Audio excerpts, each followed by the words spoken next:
alimentary canal.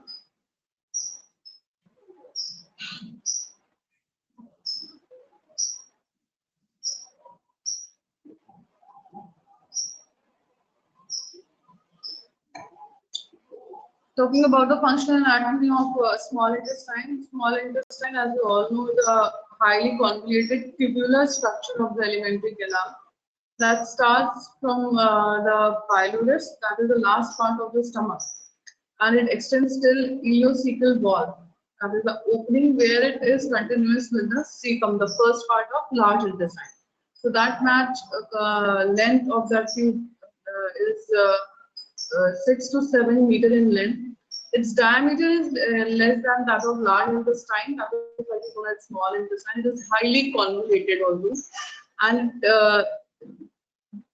even though it is so large in length, it is still comprised in that small area in the 6 quadrants, the middle quadrants and the lower quadrants of the stomach. So it is divided into 3 parts. As you can see, it is divided into duodenum, jejunum, and ileum. Duodenum is the first part and smallest, shortest part.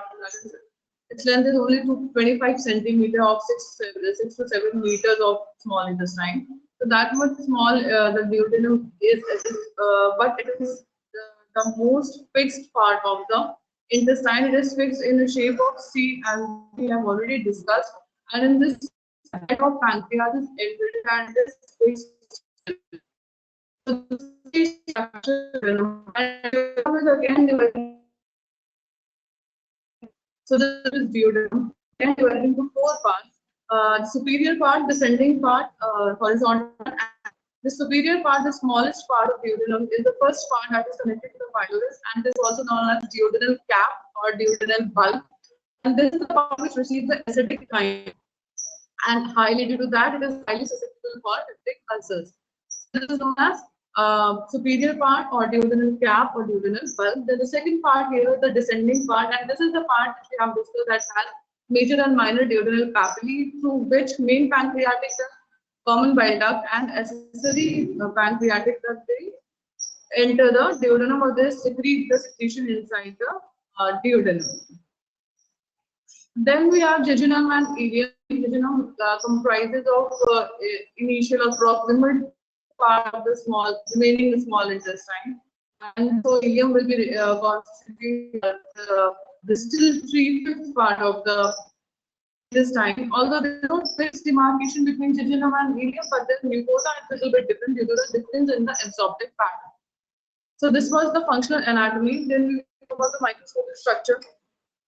As we have discussed, any alimentary canal ball from esophagus to duodenum, and then we have already discussed that it has 4 layers. It's from inside out. It has mucosa, submucosa, muscularis propria, and then muscularis propria again is made up of circular and longitudinal muscle layer, and then finally the outermost is serosa, which is continuous with the peritoneum.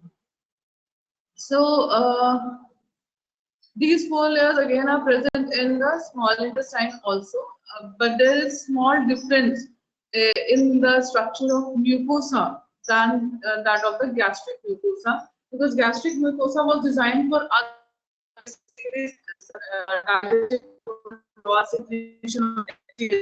so the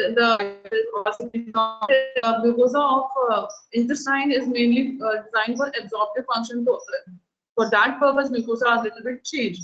So the mucosa here, as you can see, the mucosa of if you take any segment of intestine, the mucosa, the innermost layer, is has numerous folds in it. So these folds they are known as plica circularis, and these folds increase the surface area of intestine to many folds. Although the length of small intestine is only 6 to 7 meters, the area that it provides for absorption, or the absorptive area of small intestine, is as much as 250 meters square. So this enlarged, or this tremendous absorptive area is because of these folds, and then other changes that we will discuss in the mucosa.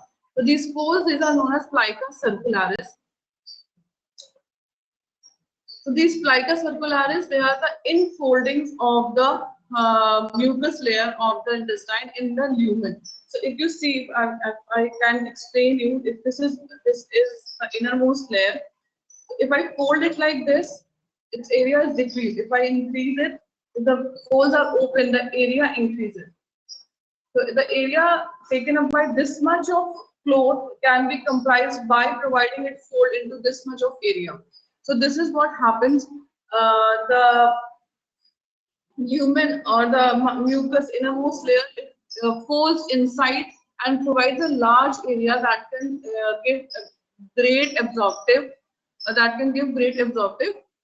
surface for the food that is passing through. So this is how these folds are formed, and these folds are known as plica circularis. This plica circularis, again, in turn, you can see here, if you see one plica, these are plica circularis. These plica circularis, the epithelial layer in these plica circularis again forms numerous foldings, and these foldings are known as villi. So these villi are made up of epithelial layer, epithelial cell layer. The epithelial cell layer of these villi, in the next diagram you can see the final diagram. The epithelial cell layer of the villi, again you can see they are showing various brush-like or hair-like projections. These are also folds that are present on the surface of epithelial cell, and thus all these adaptation in the mucus, this provide a great absorptive area. So first the mucus itself, the mucosa. Mucosa, we have read that mucosa also has three layers: surface epithelium layer, then lamina propria, and then muscularis mucosa. So the surface epithelium and lamina propria and muscularis mucosa, all the mucosa, three layer of the mucosa, they fold along with submucosa. The submucosa also forms the folding. In the indentation, this submucosa layer is also there. You can see here. This cream color line layer is submucosa having all lymphatics and everything. This mucosa from each plica circularis then again folds. The mucosa, now the folds, these villi have contains only epithelium and your lamina propria, not muscularis mucosa. So these epithelial layer of this villi again has micro projections, and these micro projections are known as microvilli. So this is what increases the area, absorptive area of intestine to many folds. Along with this, these are the foldings that extend into the lumen. Along with this, there are depressions that go deep into the lamina propria of mucosa layer. So with the depression inside the lumen, the foldings inside the lumen, there is depression go in the opposite direction inside the mucosa. So that also increases the total surface area. Those depressions are known as crypts of Limbercombe. And this all together, these structures together, increases the absorptive area. Main purpose of these changes is to increase the absorptive area of small intestine. So you all must have seen this type of pipe in your house. So this is how the mucosa and serosa they fold. So inside they have numerous folds. इसके ऊपर अभी आपकी muscularis propria और serosa की layer लगेगी, तब वो structure पूरा होगा. So this is how mucosa and along with submucosa look from exterior, and they form the infoldings. So infoldings in the lumen are known as plica circularis. So here you can see these are the infoldings of plica. So these are known as plica circularis, that are the circular folds. This is submucosa that extends in the circular folds. So here these form the plica circularis. Between the plica circularis, there are depressions that form the crypts of Limbercombe. So they increase the surface area, total surface area. Also, they decrease the flow of the intestinal content, and due to which the absorption again, because if the flow of something is slow, the absorption there will be increasing. So that also facilitates the absorptive process and increases the absorption. So both of them, both the things are there to facilitate the absorption of the nutrients from the small intestine. Then intestinal villi, as you all know, are the fungi-like. projections. So these finger-like projections in the intestinal wall, they are formed by the mucosa. Now, submucosa does not extend inside this. So they have mucosa, they have lamina propria extending towards, extending and forming small finger-like projections. There are about 5 million of these villi that are present throughout the intestine. So these villi, these are formed by the epithelial, columnar epithelial cells, and these epithelial cells are known as enterocytes or absorptive cells. So they are responsible for absorption of the nutrient, and that they passes through their core. So core is also very important. The core of each villi contains all the vessels, that is arteriole and venule, along with their lacteal. You can see here these lacteals are the lymphatic ducts through which they absorb and absorb them through the lymph, and then goes through the core of the submucosal layer and finally joins with the thoracic duct. So all these things are present, all these vessels are present inside the core of the villi. Along with this, intensive nerve fibers, intensive network of nerve fibers are also present that joins the local mindrick or submucosal plexus for local neuronal regulation of the movement of villi. The villi, they have the epithelial layer here. And on their epithelial layer, they have certain lymphatic nodules that are known as Peyer's patches. These Peyer's patches are nothing but an aggregate of lymphatic follicles that form a nodule-like structure, and these are known as Peyer's patches. So these villi, they have their mechanical function, they contract and relax, and that is why whatever nutrients that are absorbed through the villi, that passes through, as I told you, through their core vessels to the main vessel, and then some mucosal vessels into the thoracic duct or wherever they are required. So they what is the how they perform this? They contract each villi, each of the single villi, they contract very quickly and relax very slowly. So this contraction, quick contraction, propels whatever there is, whatever fluid in their vessels, they propel the food towards their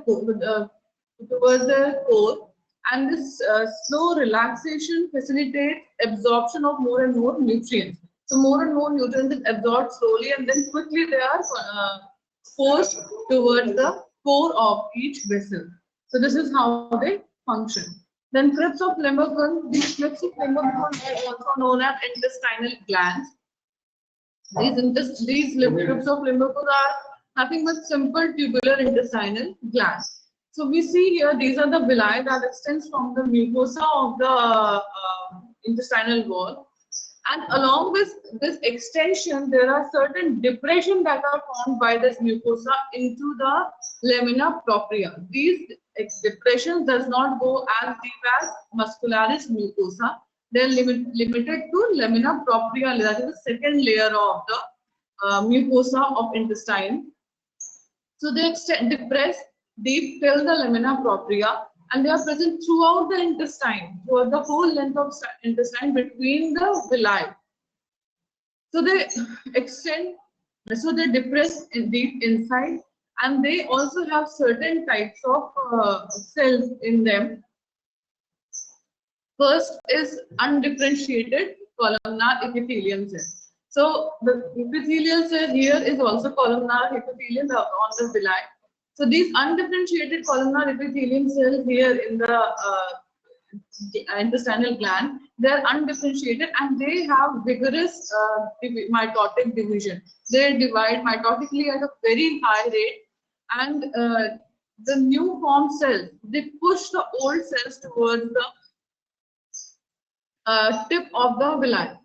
So the newly formed cells, they are getting comprised here, and contrary to that, they will push all the cells that are present towards the tip of the villi.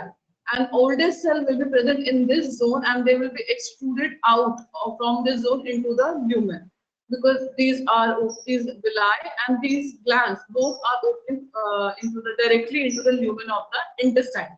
So these glands, they also secrete their secretion directly into the intestinal lumen, And whatever absorption has to occur from this epithelial, it will occur directly from the lumen. So the cells that are dead or that are old, that are senile, that are no longer used, that will be extruded out from the tip of the villi directly into the lumen. So this is how the cells are formed in the intestinal villi from the crypts of Limbercombe. Other than this, Limbercombe have other cells also which supplies or which provide the intestine to their secretory function. First is enterochromaffin cells or argentaffin cells, and these are the cells that are responsible for secretion of intrinsic factor of Cassel. This we have read in hematology. Intrinsic factor of Cassel is very important for absorption of vitamin B12 in the stomach. Okay.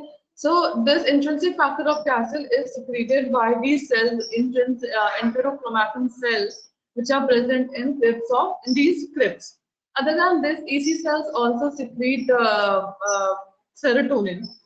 And then we have goblet cells. Goblet cells, similar to gastric glands, are responsible for secretion of mucus, as we have already discussed in gastric gland. They are similar here. They are responsible for secretion of mucus into the lumen of intestine. This mucus helps in protection of the mucosa, intestinal mucosa, and also helps in lubrication of the chyme, so that it can be propelled easily throughout the whole 6 meter length of small intestine. Then, other than these two cells, these crypts also have another type of cells which are known as Paneth cells, and these Paneth cells are the cells that are responsible for secretion of small granules. They have secretory granules in them, and these secretory granules they secrete defensins and cytokinins and other lysozymes that protect the intestinal mucosa from any bacterial invasion. So these Paneth cells they secrete secretory granules. They have secretory granules that secretes lysozymes like defensins and cytokinins. Other than these glands, that is crypt of Limbercombe, other type of glands that are known as Brunner's glands are also present in the intestine, especially or locally to the constricted to the duodenal area. And these Brunner's glands they invaginate till the muscularis mucosa, unlike crypts of Limbercombe, which invaginate only till lamina propria, that is second layer of mucosa. These Brunner's glands they invaginate deep till the till the muscularis mucosa, that is the third layer of mucosa, or even sometimes to the submucosa. So they can go deep till the submucosal layer of the intestinal wall. And these Brunner's glands are mainly responsible for secretion of mucus and very few enzymes, but mainly for the secretion of mucus. That is very important for protection of duodenal wall.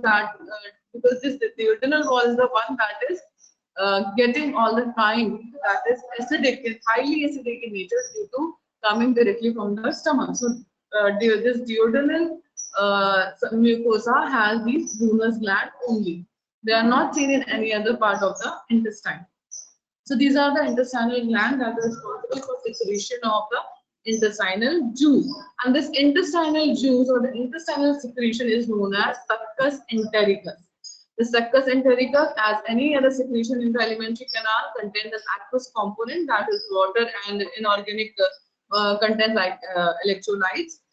And then the enzymes that are secreted by the intestine, the mucus, and any other like defensins, enterokinases, everything that is secreted in the intestine that comprises this is succus entericus. Almost 1800 ml to 2 liters of succus entericus is secreted per day, which is highly alkaline in nature, ranging pH from 7.5 to 8.5. It is colorless liquid, but it becomes cloudy due to the presence of mucus. And as we have seen, after secretion from here, the enzyme, this will be secreted, the enzymes and everything will be secreted along with this. Goblet cell will secrete the mucus, and also there will be certain shedding of epithelial cells from the senile region. And along with that, it also in this human of intestine will also contain cholesterol molecules. All these together gives an cloudy appearance to the succus entericus. Otherwise, it is a colorless liquid. But due to the presence of mucus, extradent epithelial, and cholesterol, it gives an appearance of cloudy hue. Succus entericus, as most of the fluids in the body contain maximum component of water, that is 99.5% is water, 0.5% is solid. And in this solid, we have both organic and inorganic solids. Organic substances have enzymes. The intestinal secretion have all the enzymes. Proteolytic enzymes, amylolytic enzymes, lipolytic enzymes. It also contains enterokinase. Then it contains mucus. It contains intrinsic factor of Castle and also lysozymes like defensive. So all the function of succus entericus and thus small intestine is due to the presence of the all these enzymes or all these organic components or substance present in the succus entericus. So first and foremost important function of succus entericus is digestive function. So it has all the enzymes, it has proteolytic enzymes. Proteolytic enzymes acts on protein molecules. So it all the partially, so the food is not, the food entering the small intestine is not like it is entering directly. It is already partially digested. So all the small molecules are further broken down into the least small or the smallest possible molecules. So the polypeptides or dipeptides or tripeptides, all these act polypeptidases, dipeptidases, they act on any kind of polypeptide or peptide molecules and break them down into small or final amino acids. Then it has an amylolytic enzyme, that is the enzyme that acts on carbohydrates. So the disaccharides that are present in the chyme, disaccharides, maltase, lactase, sucrase, any sucrose, anything, maltose, lactose, sucrose, anything which is present in the chyme, entering the intestine, small intestine, is acted upon by respective enzyme maltase, lactase, and sucrose. And these disaccharides are finally broken down into two molecules of monosaccharides, be it glucose, be it galactose, or be it fructose. These all final products which are formed in the small intestine, they go to the liver where they are stored. And in the liver, these convertible and stored as glycogen or any other energy resource as per requirement. So these are these are the final products of the digestion.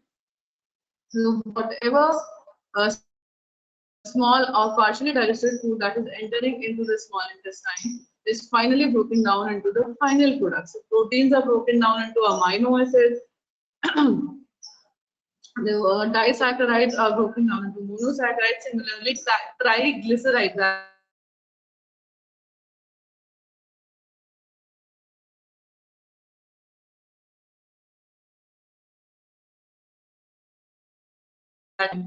free fats are stored wherever they are required. So this is the first and foremost function of succus entericus, that is digestion. Then they have protective function. The mucus, the mucus that is secreted by the goblet cells or by the Brunner's gland, that protects the whole mucosa of the intestinal wall. Other than this, they also this is a protection of the intestinal wall. Other than this, they are also secreting lysozymes like defensin and all, which actually these defensins are actually these are peptide molecules, antimicrobial peptides, and these defensins they act on natural peptide like bacterial peptide or anything, they act on them and they act as natural peptide antibiotics. So these are the peptide molecules themselves that act as antibiotics on other naturally occurring peptides, and they immediately kill any bacterial toxins or any bacteria that is being phagocytosed. So already phagocytosed कर चुका है उस bacteria की, but immediately they act as an antibiotic against those peptides. So these defenses and these mucus secreted by the succus entericus gives up protection against the acidic kind or alkalinity in fact, and this also protects the against any invasion of bacteria. Then it has activator function. Activator function is by due to the presence of enterokinase. Enterokinase are secreted in succus entericus. We have read enterokinase, yes, duodenal epithelial, yes, small intestine epithelium to secrete, epithelial cells to secrete होता है. So it is present in succus entericus, that is secretion of small intestine. It acts on trypsinogen that is secreted by pancreas. तो pancreas के main duct से जो secretion आ रहा है उसमें trypsinogen होता है, trypsin नहीं होता क्योंकि pancreas में itself they have trypsin inhibitor. So we have talked about all these. Trypsinogen that is coming from pancreas that enters the duodenum. The enterokinase secreted by duodenal epithelium immediately acts on trypsinogen and converts it into trypsin. And this trypsin in turn activates a whole range of proenzymes like chymotrypsinogen, colipase, elastase, phospholipase A. So all these enzymes, they are activated, they are converted into their activated form due to the presence of trypsin. And trypsin is activated, trypsinogen is activated or converted into trypsin only in the presence of enterokinase. So activator function of enterokinase is very important. And then all these range of pancreatic enzymes, they act on nucleic acid, they act on elastase, they act on the wide range of products are there on which these enzymes they act. So, and this is only due to the presence of single enzyme secreted by intestinal wall, that is enterokinase. Then, due to the presence of intrinsic factor of Castle, succus entericus also have very important chemopoietic function. This we have discussed a lot of time. Intrinsic factor of Castle, B12, vitamin B12 की absorption के लिए important है. उसके बिना we can have pernicious anemia. So chemopoietic function of succus entericus is very important. Then it has very important function, that is hydrolytic function. Hydrolytic function is due to the presence of water content, high water content of succus entericus, and due to this water, it provides the hydrolytic reaction in enzymatic processes. So, and hydrolytic, some enzymes they act to hydrolytic reaction, and that is provided by the water content of succus entericus, and this is required for digestion of various food products. So this hydrolytic function is again due to the presence of water content of succus entericus. So due to all these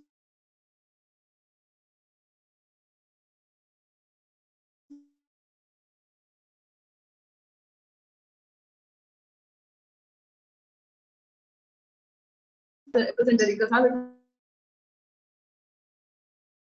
a function of small intestine. Small intestine are same as that of succus entericus, that is digestive function, activator function, chemopoietic function, and hydrolytic function. Other than this, small intestine also has certain other functions like mechanical function. Mechanical function is small intestine ensures the proper mixing of food particles with all the digestive juice from bile duct, from pancreatic duct, and from intestine itself.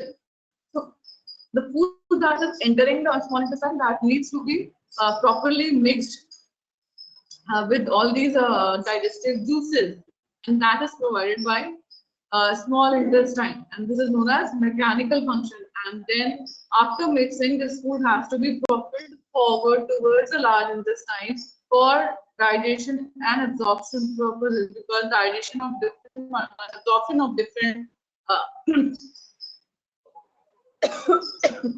different constituent occur in different part of the small intestine.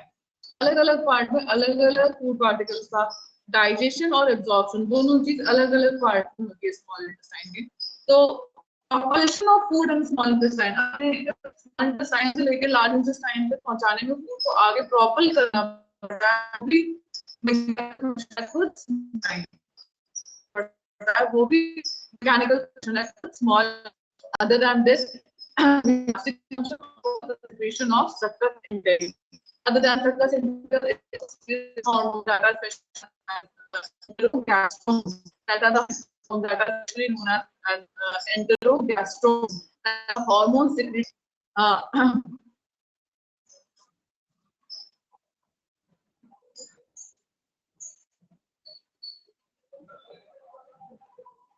The hormones secreted by small intestine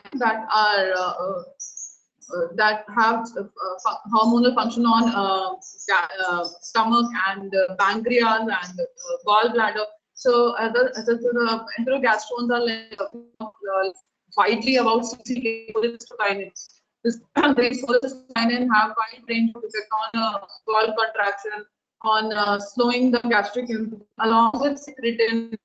Then other like GIP and VIP are the gastrin inhibitory peptide and vasoactive intestinal peptide.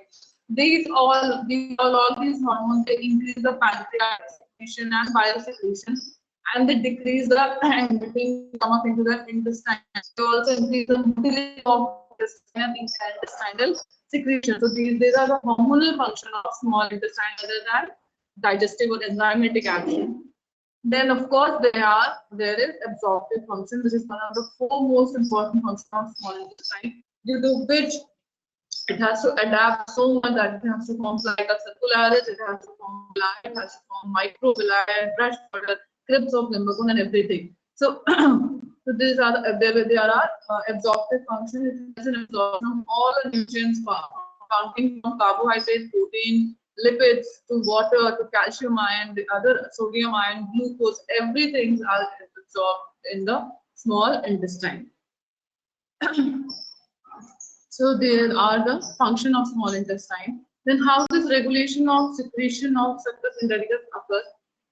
Succus entericus regulation is mainly by local stimuli. That means due to the distension of the small intestine, when the chyme enters into the small intestine, the distension of the intestinal wall, and also certain irritation of the intestinal wall due to presence of certain chemicals or food byproducts, food digestion byproducts. All these things, they causes irritation in the intestinal wall, and then distension of the intestinal wall. All these causes send the stimuli through the local nerve plexus, that is myenteric and some mucosal nerve plexus, and they by reflex movement, they along with the hormones secreted enterogastrones, as we have just saw, they causes the increase in the intestinal secretion along with increase in the volume of intestine. So the more and more food can be accommodated in the intestine. So larger the amount of chyme entering the intestine, larger will be the secretion, intestinal secretion, and more will be the intestinal motility. Other than local stimuli, which is the main regulatory mechanism for intestine, there are certain regulation by parasympathetic and sympathetic fibers also. Parasympathetic fibers to the intestine, they cause increase in the intestinal secretion with increase in motility. On the other hand, sympathetic fibers, they decrease the intestinal secretion, which is different from the salivary secretion, as we have discussed. In salivary secretion, both parasympathetic and sympathetic supply, they increase the salivary secretion. Although parasympathetic causes secretion of watery saliva and sympathetic causes secretion of viscous or thick saliva. But in this case, for intestinal secretion, sympathetic causes decrease in the intestinal secretion, contrary to parasympathetic that causes increase in intestinal secretion. So this is how the secretion of succus entericus is regulated in intestine. Then most important topic of small intestine is the movement of small intestine, because it provides the mechanical function of the intestine, and it helps in all the functions, in absorptive function, in digestive function, everything, in excretory function, everything is supported by the movements of small intestine. So in small intestine, motility of small intestine is of three types. Motility during the interdigestive period, that means when there is no food in the intestine. Motility during the digestive period, that is when you have taken up a meal and immediately after a few hours after the meal, when the food is there in the small intestine. And then they have motility reflexes. So, motility during the interdigestive period are migrating motor complexes. Again, we have discussed this in gastric movements also. Stomach may be migrating motor complexes, so and these migrating motor complexes are same as that of stomach. So, these migrating motor complexes are nothing but peristaltic waves which are originating or beginning at the esophagus and traveling throughout the length of the alimentary canal. When there is no food in the alimentary canal. And this is there, or these migrating motor complexes are there just to ensure that there is no food remaining in the alimentary canal. कोई भी food particle बचा हुआ नहीं है through out the alimentary canal, कहीं पे भी oesophagus से लेके स्टमक से लेके इंटेस्टाइन से लेके कहीं पे भी कोई food particle remaining in the alimentary canal should be free from any remaining remnants of food particles to ensure that these migrating motor complexes they originate at every 60 to 90 minutes in an empty stomach or during interdigestive period. They generate after every 60 to 90 minutes and they last the rate of their generation is 5 centimeter per minute, covering the whole alimentary canal originating from esophagus to intestine. And this, in a way, they check the alimentary canal for any food particle, and if there is any food particle remaining, they just push it throughout the intestine and clean the alimentary canal. And that is why this removing action of these migrating motor complexes, because these are also known as interdigestive housekeepers, because they are produced during the interdigestive phase when there is no food or when you have not taken up any meal. So these migrating motor complexes are similar or they are the same that are generated. तो वही थी जो stomach में हमने पढ़ा था वही चीज ये भी है, अलग नहीं है, वही वही MMCs हैं जो कि esophagus में generate होके intestine तक जाती हैं. Then the important topic here is motility during the digestive period.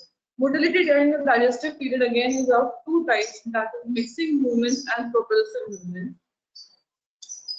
As the name itself suggests, the movements that are responsible for mixing of the food particle or mixing of the chyme with all the digestive juices like pancreatic juice, bile juice, and everything, that are known as mixing movements. And propulsive movements are not responsible for mixing of anything. They just are there, or they just occur after mixing movements, so that the food can propel from oral into aboral and towards the large intestine and finally can be extruded out of the body. Then there is movement of villi.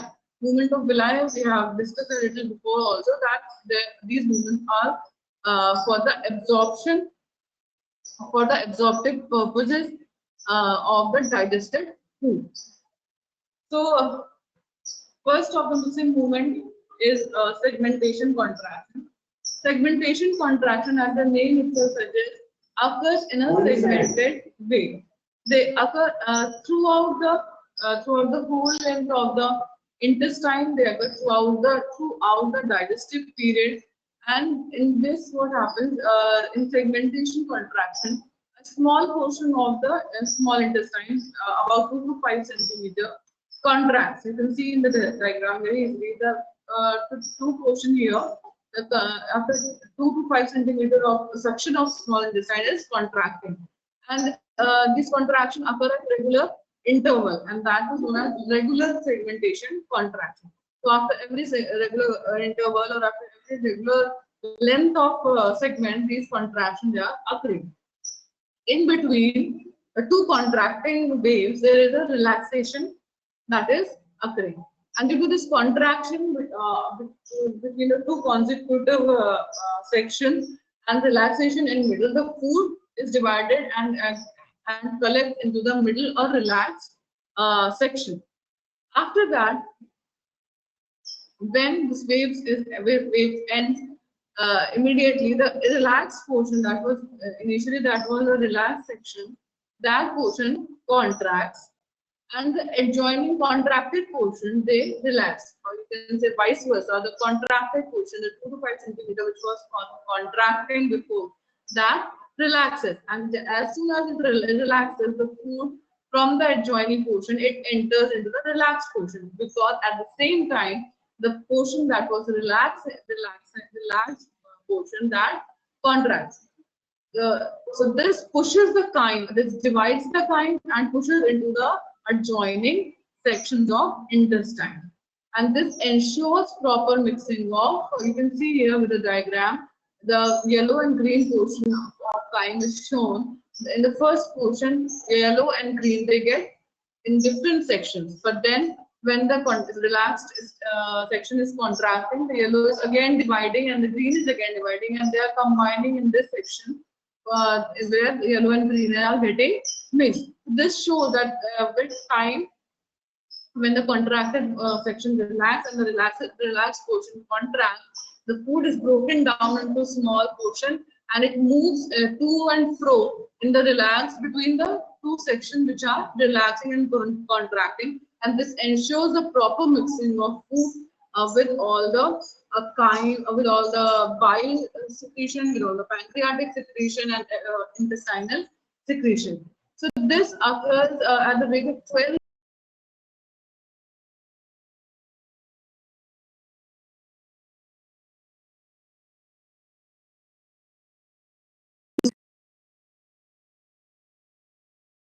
for 5 to 6 seconds.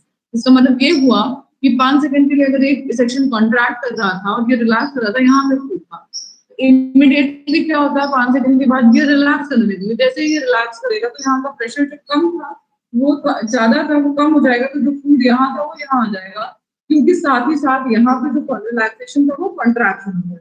It will push the food in the relaxed portion. And after 5 or 6 seconds, again this will contract and this will relax. The food will be again pushed back here. The food is moving basically to and fro. It is not moving forward. So there will be no net forward movement of the chyme. The chyme will remain wherever it is. It will just move through to and fro between the different section that is being divided for the mixing of the chyme. So this ensures the proper mixing, and this ensures that there will be no net forward movement of the chyme. So this is how the food they are mixed in with the all the secretion. क्योंकि pancreatic secretion, bile secretion सब कुछ duodenum में ही आ रहा है through major duodenal papillae. तो वो सारी चीजें with intestinal juice they also have to mix, और फिर सारे enzymes जो कि आ रहे हैं आपके वो भी तभी add करेंगे. So as long as they will be getting mixed, more enzymes will be acting on all the food particles and will give a time for digestion also. So all the food particles that is entering into the intestine will get digested. Then, other than segmentation contraction, we also have a pendular contraction. It is quite similar to the segmentation. In this, what happens? Small.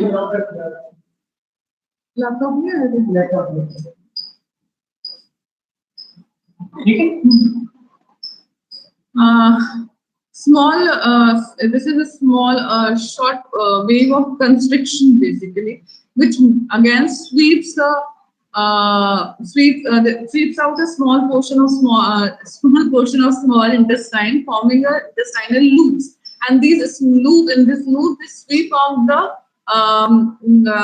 the chyme within these loops. These wave of constriction, they sweep the food inside these intestinal segments, either forward and backward or upward and downward. So this occurs in a pendular fashion. That is why these movements are known as pendular contraction. So basically, these small wave of constriction, they sweep out a small portion or loops of small intestine, in which they sweep the chyme either this way or this way. So giving it appearance of pendular movement. But they are very hard to observe. They are only going to be observed by very close observation. And again, the main purpose, because these are mixing movement, the main purpose of these pendular movements are also mixing of chyme with all the secretion, pancreatic, bile, and intestinal secretion. Then we have propulsive movement. So these were the first type of motility or first type of movement of digestive phase during digestion. Then the second type of movement during digestive phase is propulsive movement. So when the food is properly mixed with all the digestive enzyme, it is being acted upon by these all digestive enzyme. A digested food then has to move forward. So these propulsive movements, one of the most propulsive movement is peristaltic contraction. These peristaltic contraction are different from that MMR. MMR भी मैंने आपको बताया migrating motor complexes, the peristaltic wave of interdigestive phase are different. क्यों? क्योंकि जो MMR है that comprises the whole alimentary canal, but the peristaltic contraction of digestion, this propulsive movement of digestion, they comprise a small portion. जैसे कि हमने stomach में भी peristalsis पढ़ा था.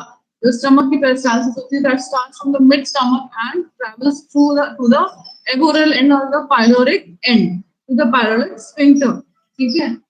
तो but the migrating motor complexes or the peristalsis of interdigestive phase or the peristalsis of empty stomach comprises the whole stomach. So in this way, these are different. So this peristaltic contraction for propulsive movement of digested food, again they are these are a typical wave of contraction. These typical waves, as you can see in this diagram, these are typical wave of contraction. And what is so typical about this contraction is that in the whatever bolus means a kind of small portions. So whatever bolus is there, there will be a contraction wave traveling just behind the bolus, and there will be a relaxation wave traveling just ahead of the bolus. This is known as receptive relaxation. This ensures that relaxation here ensures that the food can enter here in this portion of this segment very easily. So this is receptive relaxation of peristalsis, and this is contraction that will propel it or push it in the forward direction. So each of these contractions, they are not continuous. It's not like your duodenum se shuru hoke and pura intestine se khatam ho gaye. These are small of variable length. It's not necessarily कि वो 5-5 centimetre पे ही हो, ऐसा भी नहीं है. They are of variable length and they travel through very short distance. So you can see in this diagram that there is a contraction wave here, and this propels the bolus ahead here where there was a receptive relaxation. So the bolus will be pushed forward. When bolus will reach here, again the next wave will be initiated a little distance to the previous wave. So here was the first contraction. A little distance to that wave will be a second contraction. It's not like कि जहाँ पर relaxation था वहाँ पे contraction होगा, ऐसा भी नहीं है. So a little distance to the previous contraction, there will be a next contraction wave, and again it will die out after covering a small distance where the next contraction wave will originate. तो छोटे distance, छोटे variable, ये भी जरूरी नहीं है distance यहाँ से यहाँ तक का और second wave का distance equal हो, ऐसा भी जरूरी नहीं है.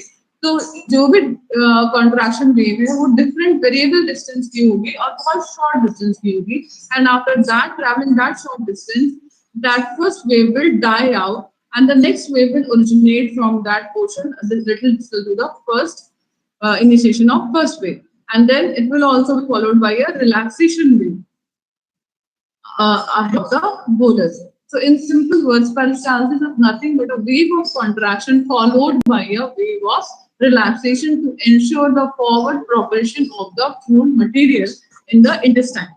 And these small contraction waves are generating one after another. They set up a continuous wave in the small intestine. They set up a continuous. They are not continuous. It's not like वो एक साथ शुरू होता है वो end तक जाता है. It will generate single wave and again it will generate single wave and again it will generate single wave, and all these single waves, they will add on together for the propulsion of bolus in the forward or agoral direction, and they will form a continuous wave in the small intestine. Also, it's not like only one wave travels through the whole intestine. Rather, Several small contraction occur simultaneously throughout the length of the small intestine, and this gives the small intestine an appearance of worm-like movement, which is also known as vermiform movement. So this small contraction waves, they occur simultaneously in different portions of the intestine throughout the length of the in the small intestine, giving it a vermiform appearance or giving it a vermiform movement.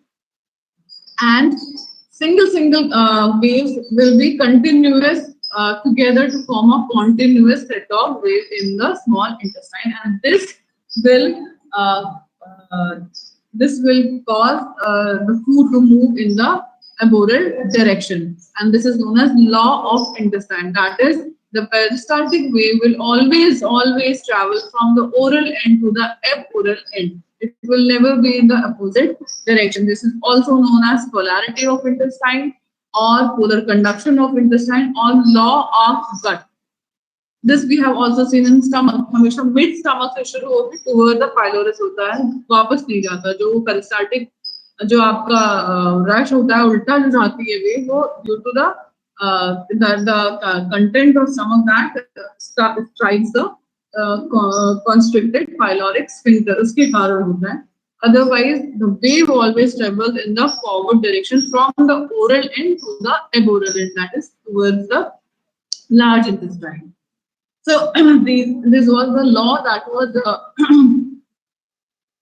Starling was the one who discovered this and stated this law that the peristaltic wave always travels from in oral end to the aboral end of the intestine. Law of gut or law of intestine. So what are the reasons for this peristaltic? As I have told you, for the propulsion of food. One, because these are the propulsive movements, or peristaltic movement is a propulsive movement. But other than this propulsion of food, what other function the peristalsis serves is proper digestion and absorption of nutrients.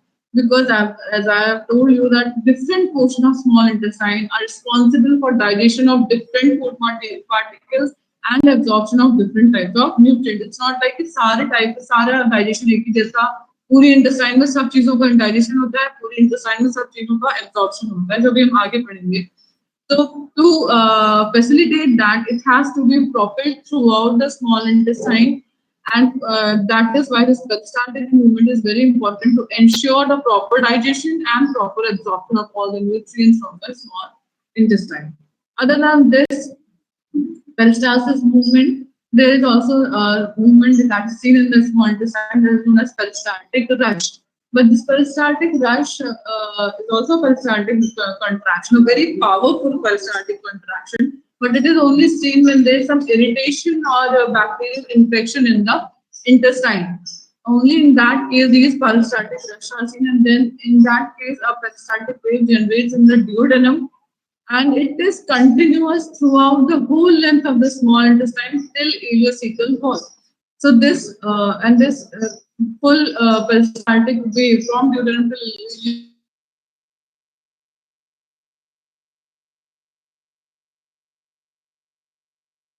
ileocecal wall is completed within few minutes, and it empties any particle that is present in the small intestine immediately into the large intestine. That is the case when that occurs during diarrhea, in which there is bacterial infection. Due to that, these powerful peristaltic contraction occur, and they again and again, whatever there is, again and again they generate from duodenum to till the small end of small intestine, that is ileocecal wall, and immediately they cause relaxation and emptying of the small intestine.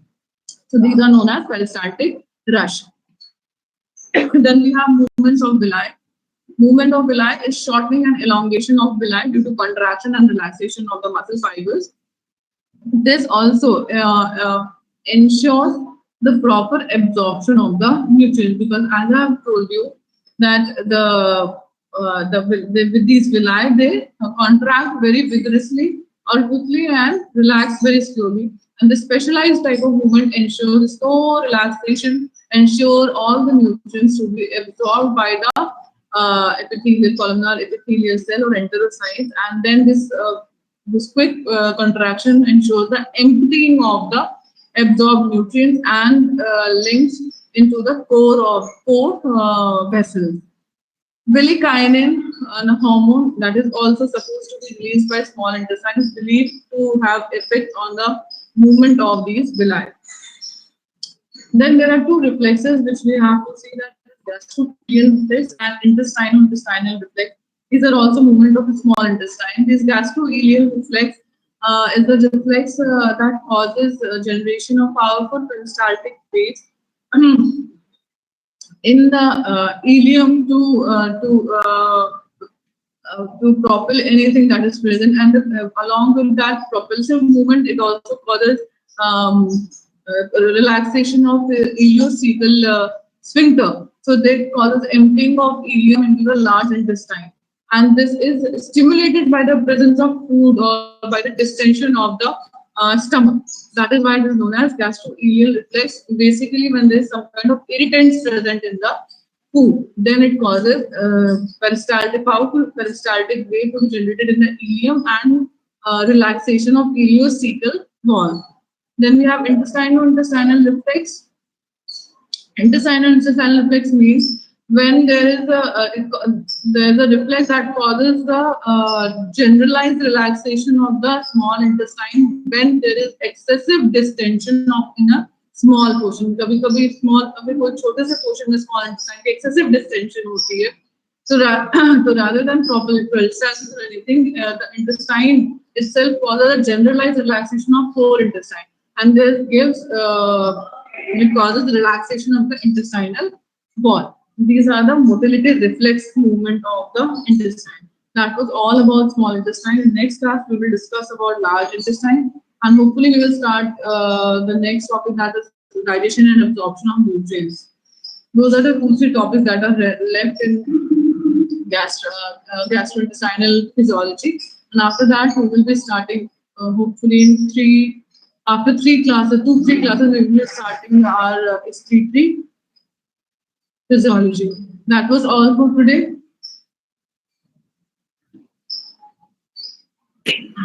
Thank you, ma'am. Ma'am no हाँ बोलो. Ma'am migratory motor complex का बता दो ना. क्या वो? Migratory motor complex. Migrating motor complex are the movement of the alimentary